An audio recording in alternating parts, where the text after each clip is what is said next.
fam, this is Elizabeth with an S here for part 2 of my product review video of the Erin Condren Teacher Planner. In part 1 I talked about the coil and the cover. If you missed that, I have included the link below.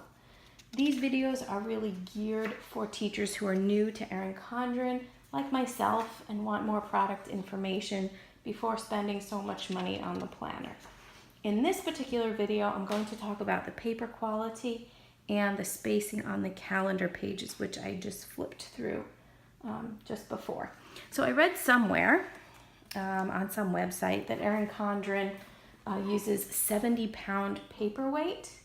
Now, but the problem is, well, not a problem, but one of the things is when I feel the pages between my fingers, I can definitely feel a difference in the paper thickness. So, for example, these tabbed pages feel much thicker than the pages that are untabbed.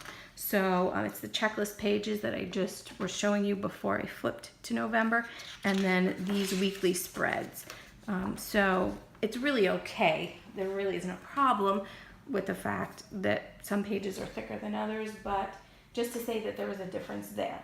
Having said that, the paper is really excellent quality. It's really smooth. It has a matte finish, and it's more off-white than pure white, which I find a bit easier on the eyes, so I actually do like that a little bit better.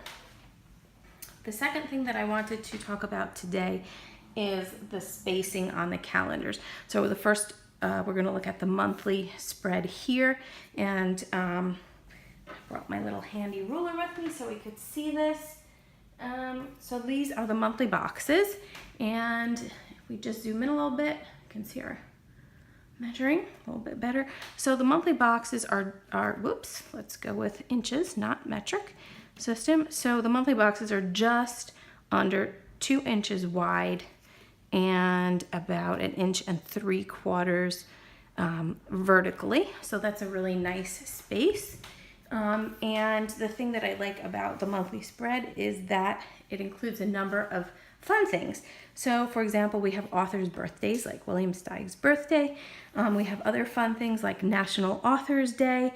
And then, of course, we do have the American holidays, which, okay, too bad for me. I work at a British school. I don't get those days off. But, okay, that's life. The other thing that I like about the spread is that everything is color coded. So for example, November here is this turquoise color. Everything about November is turquoise. If we flip to the weekly lesson plans, we see the same turquoise color until we get to December, and then December is a completely different color, and there's January.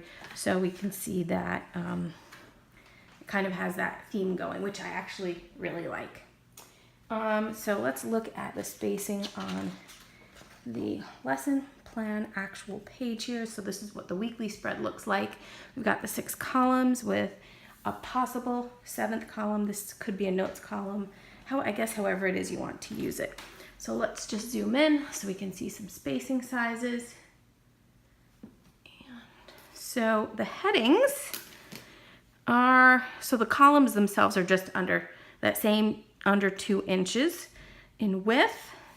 So the heading is like just about 3/4 inch in height, and there are stickers that you can get that will fit into these headings quite nicely. Now for the lesson plan itself, the width again is just under 2 inches, and the height is also just under 2 inches as well. So it's basically a 2x2 square. For myself as a secondary biology teacher, I feel like the spaces are a little bit small, but I think they've maximized on the space for what's being offered. It would be nice in the future if there was a daily page spread versus the weekly option, where it would be 2 days, so we'd have Monday, Tuesday, Wednesday, Thursday, Friday, and then repeat for the month. Of course, that would increase the number of pages and the size of the book, but it's just a random thought. Might not be feasible, but hey, you never know where these ideas, who hears them. So that's all I have for today. For more product review, check out part 3, which I'm going to talk about tabs and pockets and my final impressions of this planner. Until next time, fam, I'm Elizabeth with an S.